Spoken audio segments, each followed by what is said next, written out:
Good day mga kabaro. Ito meron na naman tayong nakitang magandang coins mga kabaro na medyo matanda na, 1975 mga kabaro.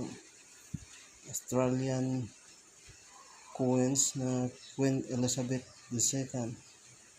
So maganda na naman ito mga kabaro. Magandang collection na naman to. Medyo luma na 48 years old na to mga kabaro na coins. Yan. Maganda pa yung ano niya. Medyo hindi masyadong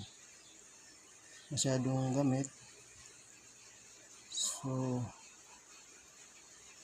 may malaking value na rin ito mga kabaro sa market ng Queen Elizabeth II na 1975 na Australian coins mga kabaro. So maganda na naman itong collection mga kabaro. Iano na naman natin to sa ating magandang lagayan para hindi siya masira at hindi siya kakalawangin mga kabaro. Okay.